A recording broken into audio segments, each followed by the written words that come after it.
교독합시다. 사울이 예루살렘에 가서 제자들을 사귀고자 하나 다 두려워하여 그가 제자 됨을 믿지 아니하고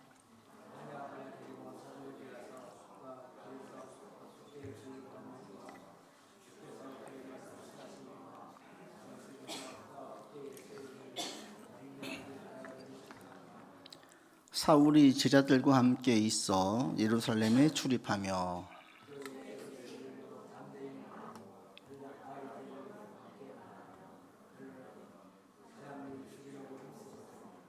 형제들이 알고 가이사랴로 데리고 내려가서 다소로 보내니라.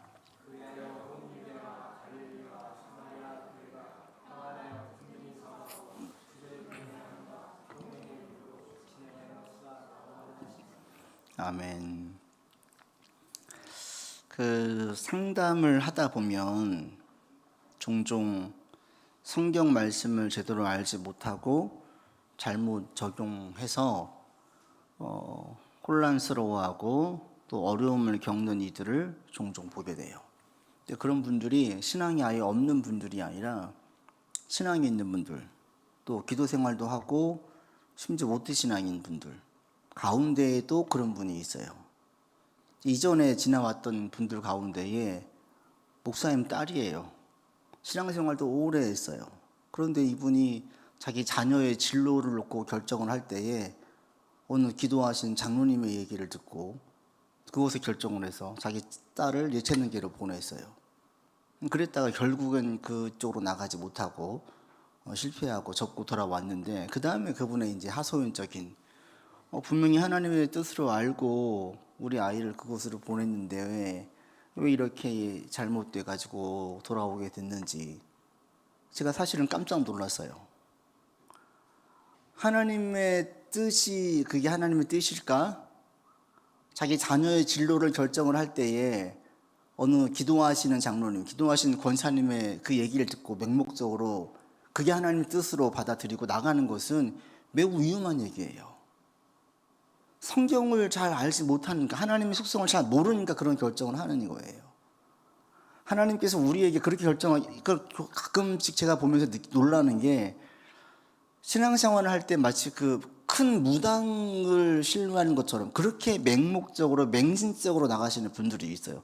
기도하시는 기도원장님, 기도하시는 권사님 이런 얘기를 했다더라. 거기 혹해가지고 무엇인가 결정을 해요. 하나님 그렇게 하시지 않습니다.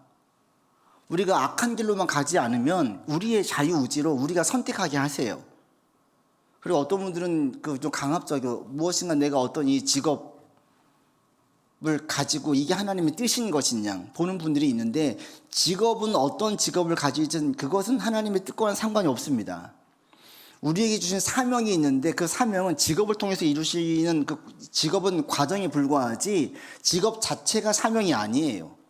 그러니까 요셉이 애굽의 총리가 된 것은 총리로 삼기 위해서 계속 훈련시키신 것이 아니라 요셉을 통해서 나중에 이스라엘 백성들이 가나안 땅에 430년간 머물 수 있는 준비를 하기 위해서 총리로 삼은 것이지 총리 자체가 요셉의 뜻이 아니에요. 하나님의 뜻이 아니에요. 하나님께서 요셉에게 주신 사명은 이스라엘 백성들이 가나안 땅에 머물 수 있도록 준비시키는 거예요. 그러기 위해서 총리라는 직을 이용한 것이에요. 우리 가운데 내 진로라든지 우리 자녀의 진로라든지 이런 것들을 그냥 기도만 하고 누군가 응답을 들었다고 해서 그걸 맹목적으로 쫓아갔다가는 이게 하나님의 뜻과는 상관이 없어요. 도리어 하나님 우리가 우리의 자유의지로 무엇인가 선택을 하고 신중하게 계획을 세우고 우리 아이들에게 어떤 달란트가 있는지를 따져보고 그렇게 하면서 우리가 결정하기를 원하시는 것이지 누군가 얘기를 듣고 그러니까 제가 놀랬던 게 그분이 초신자라면 그럴 수 있어 하겠는데 그게 아니에요. 교회 생활을 오래 하신 분인데도 의외로 이런 분들이 많아요. 왜 그러냐? 사실은 성경을 잘 모르니까 그래요. 하나님이 어떤 분인지 하나님이 어떤 방법으로 일하시는지 모르니까 그러니까 얘기하는 것 중에 기도하면 다 돼. 기도해. 여러분 기도하면 다 돼요? 야고보서에 보면 엘리야가 기도하자 하늘문이 열리고 비가 내렸거든요. 비가 오지 않는데 기도해서 비가 내렸다는 것처럼. 근데 아니거든요. 엘리야가 기도해서 비가 온 게 아니라 열왕기에 보면 하나님께서 엘리야에게 먼저 말씀해 주시는 거예요. 내가 비를 내릴 것이니까 내려가라. 말씀을 받고 가서 기도해서 비가 내리는 거지. 그래 내가 한번 비 오게 해볼게 라고 해서 작정하고 기도해서 비가 온 게 아니에요. 전능하시니까 하나님께서 다 하실 수 있는데 우리가 임의대로 원하는 것대로 다 되는 것이 아니라 하나님께서 말씀하시는 것은 다 되는 거예요. 주님께서 비가 오겠다고 말씀하셨고 엘리야가 순종해서 기도했고 그것도 7번이나 반복해서 기도하자 그게 응답으로 이루어지는 거예요. 그러니까 정말 중요한 것은 하나님 뜻이 무엇인지 먼저 아는 게 중요한데 내가 기도하면 다 알 수 있어. 잘못된 방법인 거죠. 오랫동안 우리 가운데 잘못되어 내려온 그 방법 중에 하나 그 가르침 게 한 가지가 뭐냐면 그 요한 3서 2장이에요. 이번 주 중에도 제가 여러분에게 말씀을 보냈는데 사랑하는 자여 내 영혼이 잘됨 같이 내가 범사에 잘되고 강건하기를 내가 간구하노라. 이렇게 해서 나왔던 게 삼박자 축복이죠. 예수 믿고 영혼 구원 받으면 범사가 잘 되고 육체도 강건해진다. 믿음 좋으면 다 잘 돼. 믿음 좋으면 몸도 건강해져. 이게 삼박자 축복이에요. 근데 이건 잘못된 거예요. 사도 요한은 그렇게 이야기한 적이 없어요. 네 영혼이 잘 되는 것처럼 범사가 잘 되기를 간구할게. 강건하기를 간구할게. 이 말은 뭐예요? 지금 범사가 잘 되지 않고 강건하지 않다는 걸 전제하고 있지 않습니까? 그러길 바라는 거예요. 이걸 왜 그렇게 되기를 원하느냐? 영혼이 우리 범사의 일과 육체의 강건과 밀접하게 연결되어져 있기 때문에 몸이 약해지면 영적으로도 힘들어져요. 범사가 어려워지고 꼬여지면 근심된 일이 많아서 하나님을 온전히 찾기가 어려워져요. 그러니까 영혼이 잘 되는 것 같이 범사도 잘 되어지고 육체도 강건해져서 너 영적으로 계속 깨어있기를 바란다 이런 뜻이거든요. 근데 이거를 이상한 논리로 갖다 붙이는 거죠. 삼박자 축복이다. 그래서 믿음 좋으면 다 잘 돼. 만사형통이야. 몸도 건강해져. 근데 이 논리로 오늘 사도 요한을 보잖아요. 완전히 정반대예요. 사도 바울은 예수를 믿은 다음에 만사 형통과는 완전히 반대로 가요.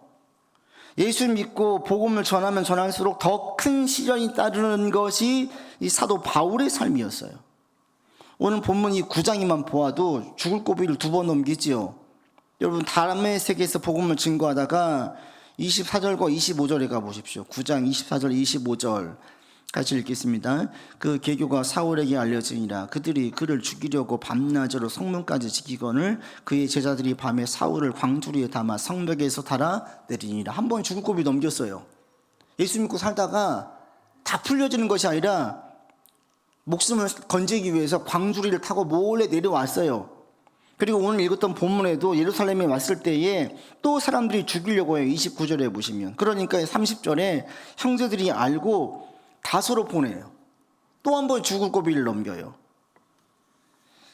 사울은 한 번도 이런 삶을 산 적이 없어요. 예수 믿기 전에 사울은 자기 잡으러 다니는 인생이었지 도망친 삶을 살아본 적이 없어요. 사람들이 자기 눈치를 보았지 자기가 다른 사람의 동정을 살피면서 산 적이 없어요. 이게 사울의 삶이에요. 그리고 이 사울은 예수 믿은 다음에 어때요? 죽을 때까지 계속 만성 질환자였어요. 간질인지 안질인지 치유되지 않는 병이 있었고, 그리고 그의 아들 영적인 아들이었던 디모데도 만성 위염인지 위궤양인지 위가 좋지 않아가지고 만성으로 고생했어요.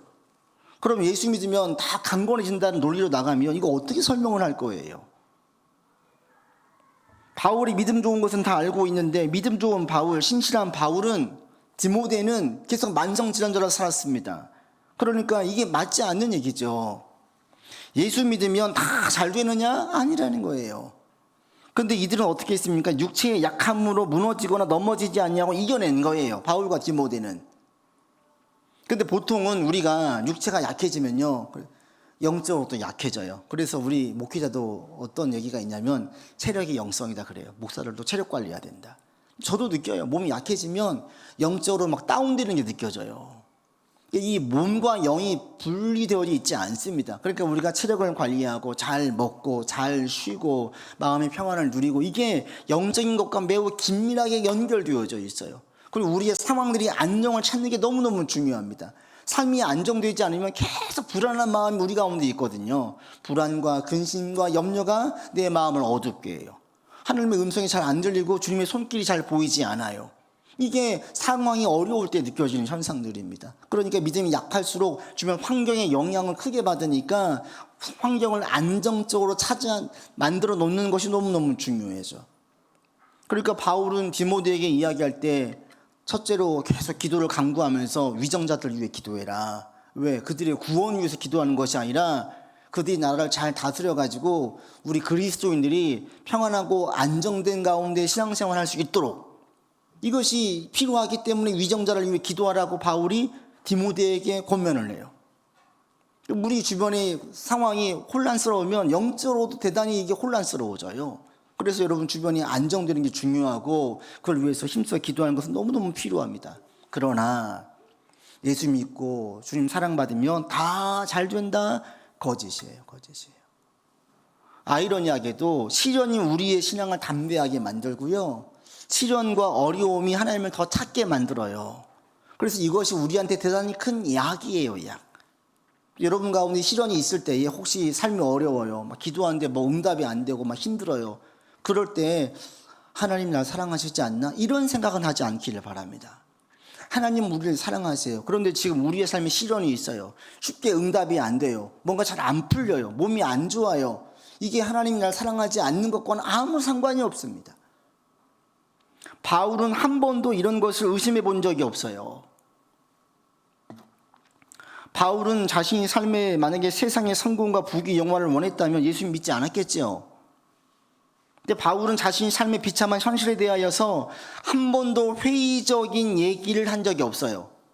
내가 괜히 믿었다. 예수 믿기 전 삶이 내가 얼마나 좋았는데, 예수 믿고 선교사 생활하면서 내가 생고생을 했다. 이런 얘기를 한 적이 없어요. 한 번도 후회하거나 회의에 빠지거나 자기 연민에 빠지지 않아요. 대신에 감사해요. 자격 없는 나를 귀한 영혼 구원한 선교 사명의 일꾼으로 세우셨다. 죄인 중에 괴수인 나를 불러서 하나님께서 이 일을 맡기셨다 라고 얘기를 해요. 이게 어떻게 가능하냐?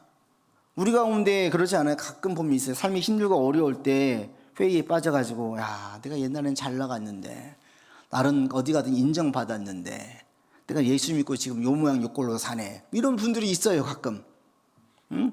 이전에는 예수 믿기 전에는 막 동창이나 어디 다니면서 내가 큰 소리 뻥뻥 치고 다니는데, 예수님 믿고 나니까 이제 다 끊겨지고 살려고 하니까 어느 순간 자기 입지가 좀 좁아진 것 같아요. 그러면은 나름 이제 그렇게 살았던 거에 대해 회의에 빠지거나 볼멘 소리 하는 분들이 있어요. 또 삶이 풀려지지 않을 때, 삶이 어려워질 때 이런 분들이 있어요. 근데 바울은 한 번도 그렇게 하지 않아요. 도리어 감사해요. 이게 어떻게 가능할까? 바로 여기서 이제 진짜 믿음에 대해서 믿음이 무엇인지를 분명하게 보여주는 거예요. 신앙생활 하는 사람들 가운데에요, 교회에 나와서 하나님 부르는 사람들 가운데에 두 부류가 있어요. 하나님과의 관계를 계약 관계로 생각하는 분들이 있고요, 혈연 관계로 생각하는 분들이 있어요. 계약 관계는 뭐냐면 무엇인가를 내게 줘야 돼. 이게 사회적인 모든 관계가 다 계약 관계잖아요. 그 계약 관계가 깨지면 사회적인 관계도 끊어지죠. 직장 생활할 땐 동료 만나다가 퇴사하고 나면 잘 안 만나잖아요. 거기 있으니까 만나는 거예요. 그런 관계가 대부분 사회적인 관계예요. 그런데 또 다른 관계가 있죠. 혈연 관계예요. 부모 자식 간에는 끊어지는 게 없어요. 계속 가는 거예요. 계속 만나는 거예요. 하나님과 우리와의 관계에도 계약 관계 또는 주종 관계로 있는 분들이 있어요. 그게 일반 다른 신들, 다른 종교들이에요. 다 신들한테 빌어요. 정성을 다해서 빌어요. 무엇인가를 얻기 위해서. 그런데 하나님과 우리의 관계는 계약 관계가 아니라 혈연 관계예요. 바울이 예수님을 믿게 되어진 것은 무엇인가를 얻기 위해서가 아니라 예수님이 하나님의 아들임을 보았기 때문이에요. 예수님이 진짜 신이라는 사실을 알았기 때문에 믿은 거예요. 그래서 증거한 거지, 예수 믿으면 부자 되니까, 예수 믿으면 잘 풀리니까, 예수 믿으면 뭔가 건강해지니까, 예수 믿으면 큰 데 올라갈 수 있으니까가 아니었어요. 바울이 예수님을 믿고 증거한 이유는 예수님이 유일한 하나님의 아들이심을 알았기 때문에, 하나님의 아버지이시고 예수님께서 살아계신 그리스도임을 분명하게 믿기 때문에 그냥 믿고 따르는 것이지 무엇인가를 얻기 위함이 아니었어요. 하나님이 우리에게 원하시는 관계도 이겁니다. 그래서 주님께서 오실 때 하나님을 아버지라고 얘기해요. 주님은 나는 포도나무요 너희는 가지라고 얘기를 해요. 그리고 요한계시록 보면 볼지어다 내가 서서 문을 두드리노니 문을 열면 내가 그러더불어 듣고 그런 나더불어 먹으리라. 이게 그리스도인들에게 얘기하는 거거든요. 믿는 자에게 두드려가지고 깊은 관계를 맺고 싶어 하시는데 혈연 관계를 맺고 싶어 한다는 거예요. 하나님이 우리한테 무엇인가 잘해줄 때만 하나님이 아니라 지금 내게 응답이 없어도 하나님인 거예요. 이거를 여러분이 이게 믿음을 올바른 믿음을 잘 정립을 하셔야 돼요. 주님께서 원하시는 관계는 계약 관계가 아니에요. 네가 나한테 이만큼 정성을 쏟으면 내가 너한테 이만큼 해줄게. 그런 하나님이 아니에요. 그냥 혈연 관계예요. 제가 올 초에 검진차 병원에 한번 간 적이 있었어요. 그때 한 중년의 여성분이 딱 봐도 그냥 어머님이에요. 연로하신 어머니 닮았어요, 두 분이. 연로하신 어머니 손을 잡고 진료를 기다리고 계시더라고요. 그런데 딱 보니까 이 중년의 이 여성분이 얼마나 어머니를 아끼는지 그게 보여요. 막 그냥 어머니 극진한 그 삼자가 보는데도 너무너무 아끼는 거예요, 자기 어머니를. 무리한테 드는 생각이, 야, 다른 사람들에게는 저분은 몸이 불편한 그냥 어르신으로 보일 뿐인데 저 중년의 여성에게는 저분은 세상에 하나밖에 없는 너무너무 귀한 자기 어머니인 거예요. 그렇죠? 노년의 어머니가 그 딸에게 해줄 게 뭐가 있습니까? 없어요. 어제도 지나가다 보니까 한 분이 자기 이제 할머니, 자기 어머니에게 여기 아이스크림 하나 드시고 같이 이 딸이 또 이렇게 잡고 가더라고요, 어머니하고. 뭐 한 90 전후 되신 분 같은데. 그런 모습이 잘 눈에 들어오던데, 보게 되면 그 나이 드신 연로하신 어머니가 내게 해줄 게 뭐가 있어요? 없잖아요. 오히려 자녀가 그 부모를 돌보잖아요. 그런데도 어떤 마음이 들어요?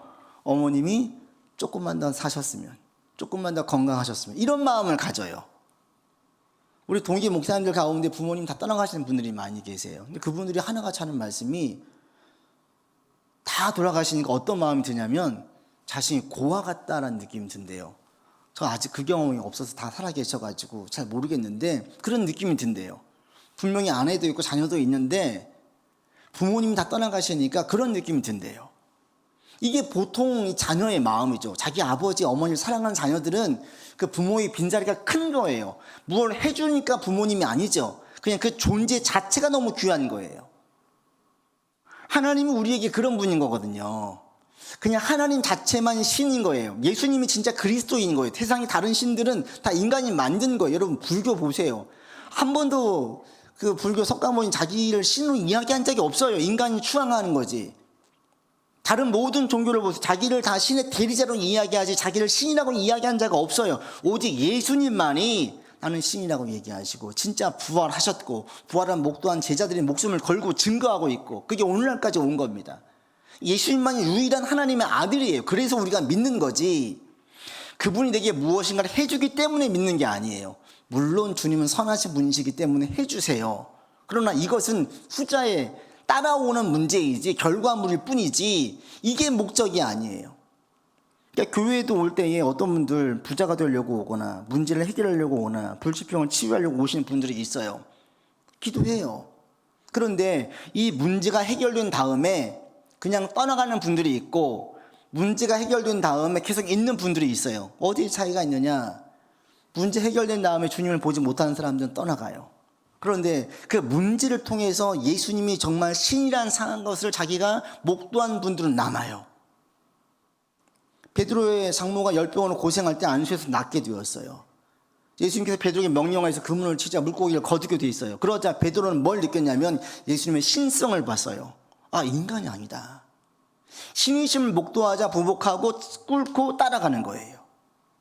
그 사인들이 목적이 아니라 그걸 통해서 예수님이 진짜 신이라는 사실을 증명하고 알고 확신하자 그분께 주목하고 따라가는 것이지 이게 믿음이지 무엇인가를 주면 날 사랑하는 것 같고 무엇인가 응답이 없으면 난 사랑하지 않는 것 같고 이렇다면 여전히 내가 지금 하나님을 자꾸 계약관계로 보려고 한다는 거예요.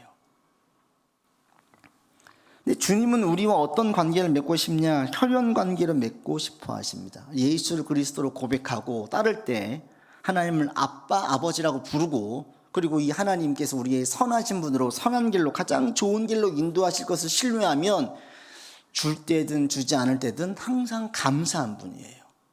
여러분이 이런 확고한 믿음을 가질 수 있기를 바랍니다. 이렇게 우리가 이런 게 없이 흔들려지면요, 이제 막 뭐 줄 때는 감사하다가 응답이 없을 때는 날 사랑하지 않나 의심하고 불안해해요.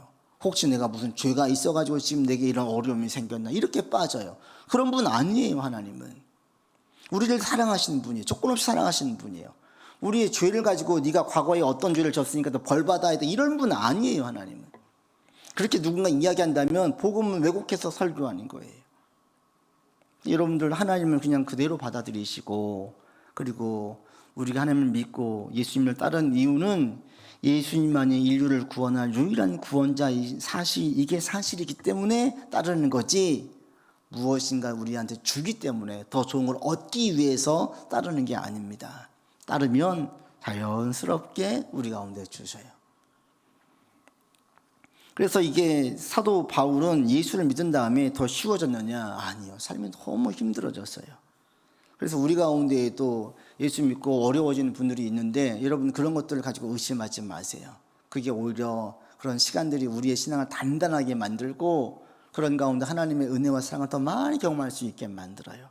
여러분 가운데 그런 역사들이 있기를 바라고, 또 그런 것들을 가지고 힘들어하지 않기를 바랍니다.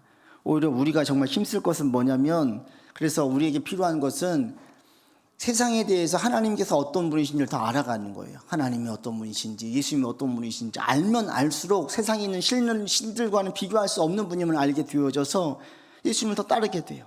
더 신뢰하게 되어져요. 여러분이 점점 주님을 더 알아가기를 바라고, 알면 알수록 더 신뢰하게 되어지는 여러분들 되기를 바랍니다. 그래서 믿는 자들에게는 힘든 일이 없느냐? 아니에요. 다 만사형통하고 다 부자가 되느냐? 아니에요.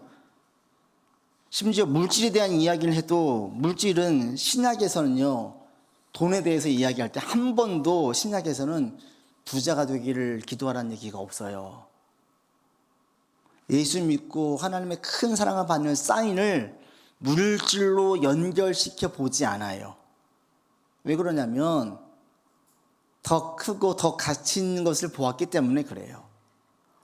부활하신 예수님 본 제자들은 그때부터 그 시선이 세상에 머물지 않고 세상 너머를 보게 됐어요. 죽음이 끝이 아니라 죽음 이후의 세계가 있음을 알게 됐어요. 그리고 이 세상에서의 삶은 나그네의 삶이에요. 모세의 얘기대로 강건해야 70, 80이라는 그 고백이 너무 딱 맞아요.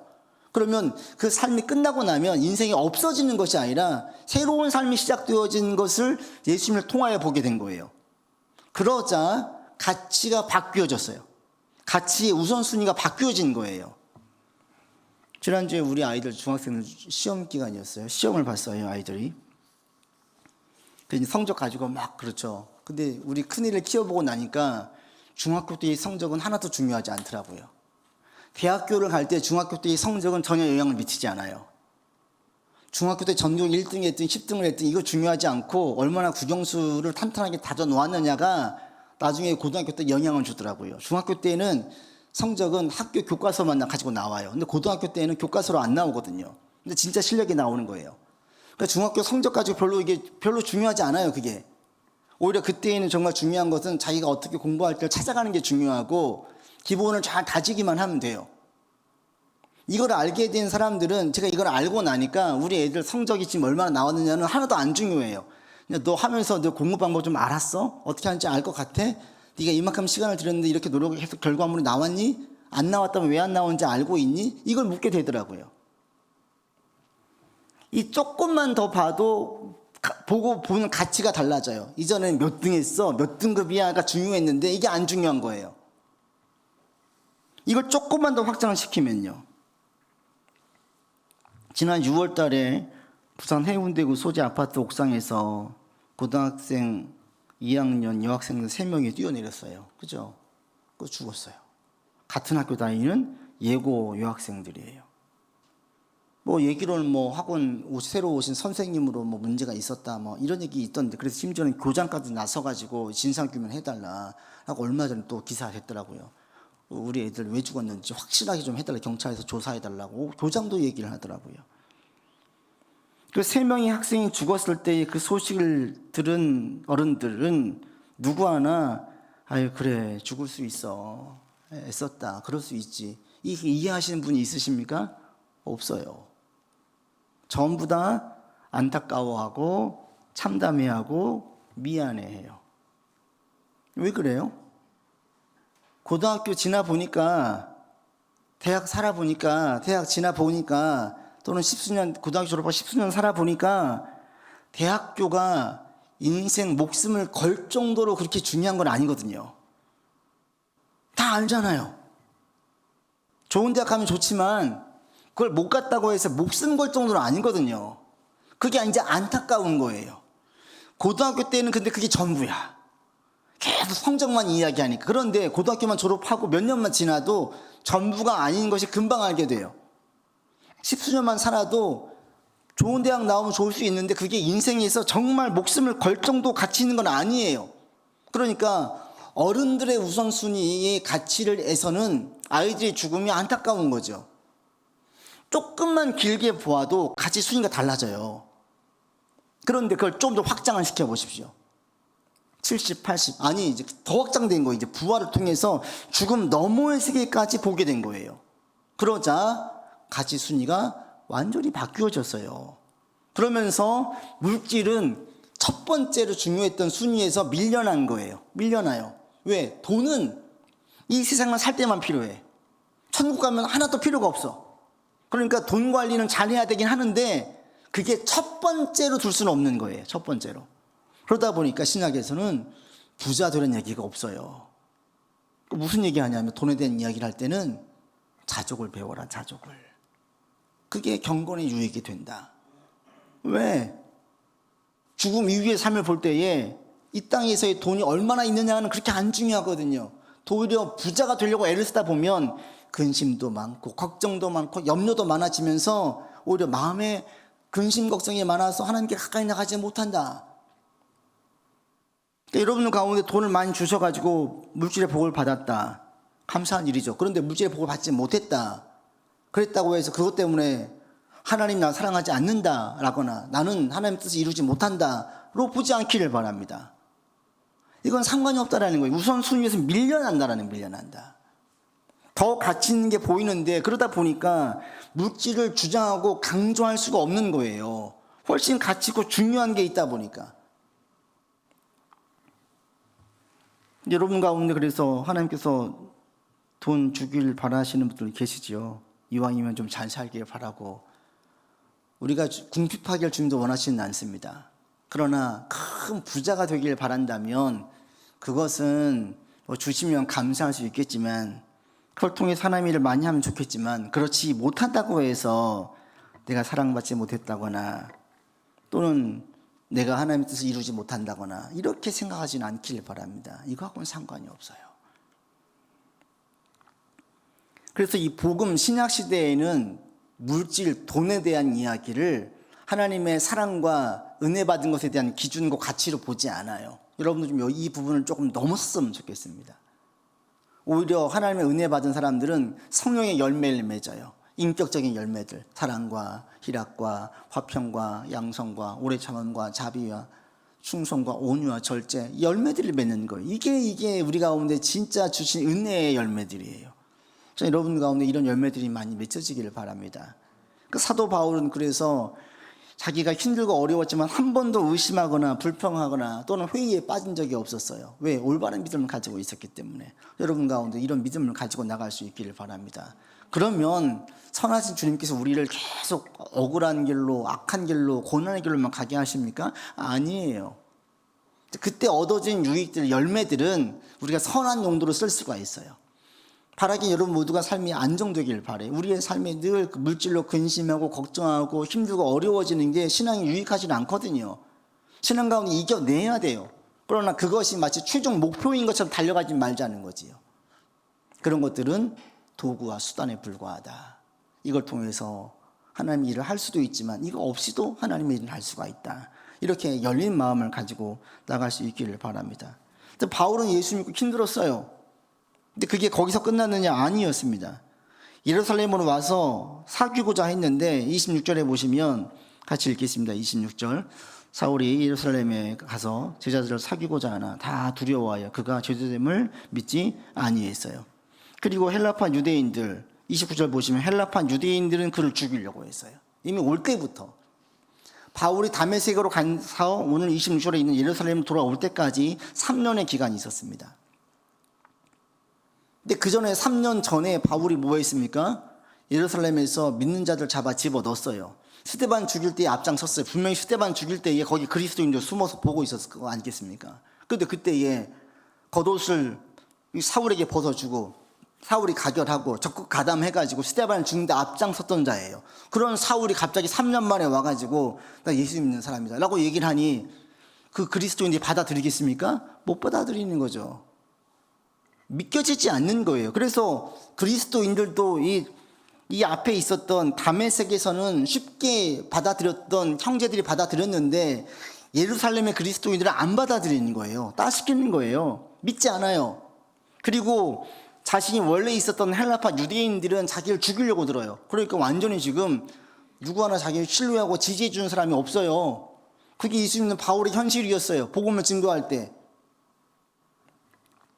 그러할 때 바울을 끄집어들이는 자가 누구였냐면 27절에 있는 바나바였죠. 바나바. 나중에 선교할 때 도와준. 다메섹에서는 아나니아가 도와주고 신실한 자들이 나서가지고 보증 서주면서 공동체로 들어오게 했어요. 근데 26절 이후에 보면 사울이 왜 예루살렘에 왔냐면 갈라디아서의 근거를 볼 때에 사도들과 교제하기 위해서 왔어요. 교제가 그렇게 중요했나 봐요. 교제하기 위해서 알고 친밀한 관계를 맺으려고 예루살렘으로 왔는데 사람들이 자기를 안 받아줬던 거예요. 근데 바나바를 통해서 받아주었어요. 교제하게 됐어요. 그 교제가 사울에게 너무너무 중요했던 거고, 그리고 그 교제가 오늘 가만히 보니까 얼마나 중요했냐면 31절에 보시면 31절 같이 읽겠습니다. 그리하여 온 유대와 갈릴리와 사마리아 교회가 평안하여 든든히 서가고 주를 경유함과 성령의 위로로 진행하여 수가 더 많아지니. 이 그리하여가 뭐냐면 앞에 있는 모든 말씀을 받아요. 그리하여 이게 무슨 얘기였냐면 사울이 회심했어요. 그리고 그런 그를 바나바를 통해서 공동체로 교회 공동체로 보냈어요. 형제 교제하게 됐어요. 성도의 교제를 나누면서 사울이 예수를 믿고 회심하게 된 사실들을 공동체 시간과 함께 나누었어요. 그러자 그 가운데에 31절에 있는 것처럼 주를 경외하는 마음이 커졌어요. 하나님의 이런 사람도 회심해서 믿게 만드는구나. 그리고 그들 가운데 위로가 있었어요. 그들 가운데에 많은 핍박 가운데 힘들고 어려운 자들이 마음 있었어요. 고통을 겪고 마음이 힘들고 어려웠는데 그 가운데 위로와 힘을 얻게 되어졌어요. 그러면서 어떤 일이 있었습니까? 점점 수가 더 많아졌어요. 예루살렘 교회가 무너졌었는데 다시 회복되어지는데 사울의 회심, 그를 받아들이고 형제들과 교제하면서 그게 이루어지는 거예요. 그리고 사울 또한 어떻게 됩니까? 거기 아닌 형제들 통해서 목숨을 구해요. 다메섹에서도 구할 수 있고 예루살렘에서도 구할 수 있었고, 그리고 신실한 아나니아와 바나바를 통해서 공동체로 들어올 수 있었고, 이런 역사들 통해서 하나님의 일들이 일어나더라는 거예요. 제가 오늘 가만히 본문을 묵상하면서 하나 딱 들어왔던 주제, 중요한 주제 한 개가 뭐냐면 코이노니아예요. 코이노니아. 이게 성도의 교제거든요. 아, 교제가 정말 중요하구나. 바울은 가만 보니까 사역 가운데 많은 성도들과 교제가 있었어요. 그리고 제가 오늘 한국교회를 진단할 수 있었어요. 한국교회가 다시 한번 1907년도 대부흥의 역사를 보기 원하는데 대부흥의 역사가 일어나기 위해서 정말 필요한 게 뭘까? 우리는 기도, 말씀 물론 절대 중요해요. 그런데 이것만 가지고 될까? 아니에요. 제가 보니까 성도의 교제가 빠지면 안 되는 거예요. 교제가. 오늘날 점점 사람들이 큰 교회로 가려고 해요. 왜 그러냐? 대형교회 가면 숨어서 신앙생활 할 수 있거든요. 교제를 하려고 하잖아요. 익명의 그리스도인으로 살려고 하지 삶을 오픈하려고 하잖아요. 그런데 오픈되지 않으면 신앙이 성장하는 데 많은 장애가 있습니다. 왜? 신앙생활은 혼자 하는 게 아니거든요. 우리의 신앙이 항상 좋고 바르게 갑니까? 아니에요. 서로 격려하고 도전받고 내가 모르는 상대방의 A성도 B성도를 통해서 역사하신 하나님의 역사를 보면서 내가 경험하지 못했던 하나님의 놀라운 역사를 보게 되어져요. 그러니까 확장되는 거예요. 하나님의 역사와 능력들이. 그게 교제를 통해서 가능한 거예요. 사울을 통하여서 그가 믿는 것, 그를 공동체가 받아들이고 그의 삶에서 일어났던 일들을 통하여서 더 주님을 격려하고 신뢰하고 그리고 위로받는 일들이 있었던 것처럼 우리가 참된 성도의 교제를 하게 되어지면 이게 신앙적으로 제가 설교하는 것보다 더 설교하는 것 못지않게 많은 영적 유익을 얻을 수가 있습니다. 그냥 희희낙낙거리는 그런 교제가 아니라 참된 성도의 교제. 상한 마음과 고통받는 마음을 서로 보듬어 줄 수 있고 내가 어떻게 믿었는지 고백할 수 있고 내가 믿는 하나님이 어떤 분인지를 자연스럽게 이야기할 수 있고 이런 자리들. 그 교회에 내가 안 왔는데 아무도 내가 왔는지 안 왔는지 아무도 몰라. 이런 사람들은 신앙생활 할 때 너무 팍팍해요.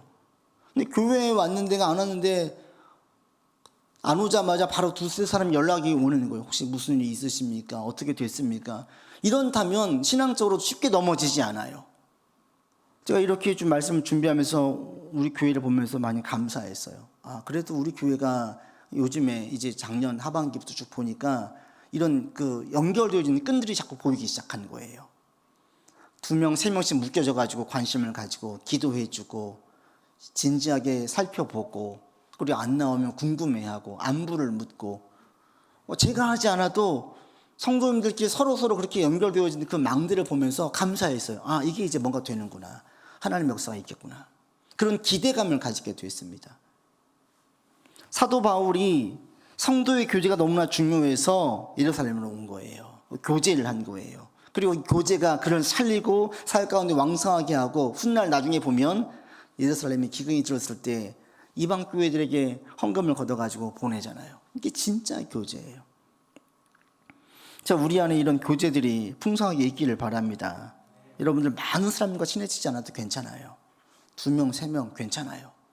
삶을 나눌 수 있고 문제가 있을 때 기도를 부탁할 수 있고 또 진지하게 진심 어린 마음으로 나를 위해 기도해 줄 수 있고 이런 분이 2-3명만 있으면 신앙생활할 때 매우 큰 힘을 얻고 이게 한 분도 빠짐없이 다 연결되어지면 우리 교회는 부흥할 수밖에 없어요. 그러면 이런 역사를 기대하고 저희 고민이 그런 고민입니다. 어떻게 하면 더 성도들이 연결되어지고 말씀으로 설 수 있을까? 어떤 방법을 하면 좋을까? 이 고민을 많이 요즘에 하고 있는데 이게 성경의 근거에 볼 때 너무나 합당하고 이게 부흥을 볼 수 있는 가장 좋은 방법이더라고요. 여러분 가운데 또 이런 일들이 있기를 바라고 또 우리가 할 수 있으면 한 명씩 더 품고 용납하고 관계를 맺고 관심을 두고 중보해주고 이런 일들이 있어서 교회도 든든히 서가고 여러분의 삶도 훨씬 더 안정적으로 서가는 여러분의 삶이 되기를 바랍니다. 기도합시다. 아버지 하나님, 우리가 주 예수를 믿는 것은 우리에게 무엇인가를 해 주었기 때문에 믿는 것이 아니라 예수님이 하나님의 아들이시고 우리를 구원할 구원자이기 때문에 믿는 것입니다. 이 믿음을 가지고 우리가 살게 하여 우리에게 응답이 있든지 응답이 없든지 여전히 주님을 신뢰하고 감사하며 나아가는 우리가 되게 하여 주시옵소서. 하나님, 또 주님을 믿고 따를 때에 우리 안에 참된 교제가 있기를 원합니다. 나를 위해 기도해 준 진심 어린 기도와 관심을 주는 분들을 허락해 주심에 감사하고 또 이런 관계의 망들이 우리 안에 더욱더 풍성하게 있도록 인도하여 주시어서 우리 교회가 날로 부흥하고 한국교회가 정말 진정한 부흥을 맛볼 수 있도록 인도하여 주시옵소서. 그래야만 하나님의 일을 감당하고 하나님께 영광을 돌리는 우리 교회와 모든 성도들 줄 수 있도록 이끌어 주시옵소서. 우리 구주 예수 그리스도 이름으로 기도드립니다. 아멘.